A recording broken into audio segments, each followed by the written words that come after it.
Salut les CE2, on se retrouve pour la séquence 11.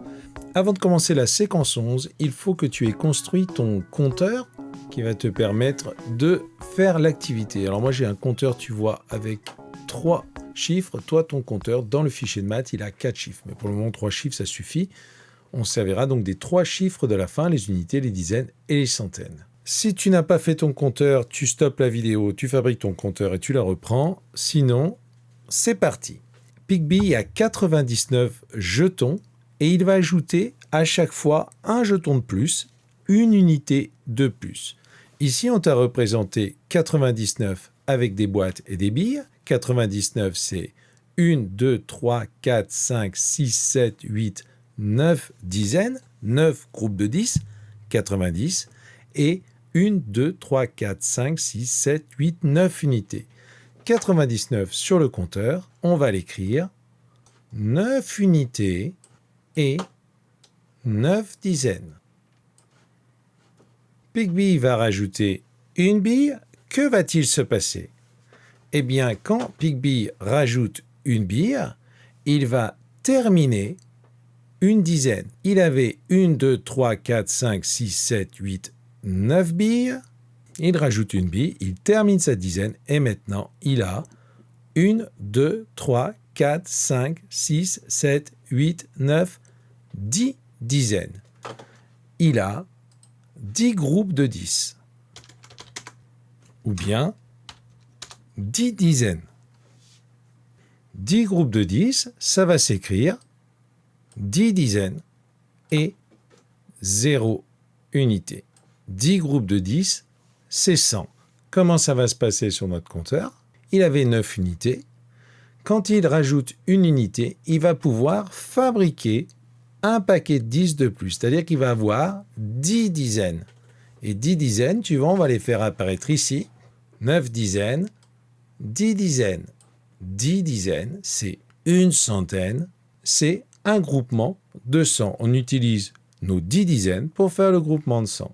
Et ici, bien évidemment, plus d'unités, on arrive à 100. On termine une centaine et on inscrit sur le compteur 100 et 0 milliers. On ajoute encore une unité. Sur le compteur, c'est facile. On rajoute une unité. On a désormais 101. On est passé de 0 à 1 unité. Sur le compteur 101, on va pouvoir fermer la valise de 100. On a bien 10 dizaines et une unité, ou bien une centaine, plus de dizaines puisqu'elles sont toutes dans les centaines, et une unité. Eh bien ça, c'est 101, c'est 10 groupes de 10 et 1, ou bien 10 dizaines et une unité. On imagine les 7 nombres suivants. 101, 102, 103, 104, 105, 106, 107, 108. On est arrivé à 108. Que se passe-t-il quand je vais rajouter une unité à 108? J'avais 10 dizaines et 8 unités. Je rajoute une unité. J'ai désormais 10 dizaines, c'est-à-dire 100, et 9 unités. J'arrive à 109. Sur le compteur, 109. 10 dizaines et 9 unités. C'est 10 groupes de 10 et 9. Ou bien 10 dizaines et 9 unités. On rajoute une unité et je te laisse compléter ce qui va se passer ici et ici. On se retrouve tout de suite après la pause.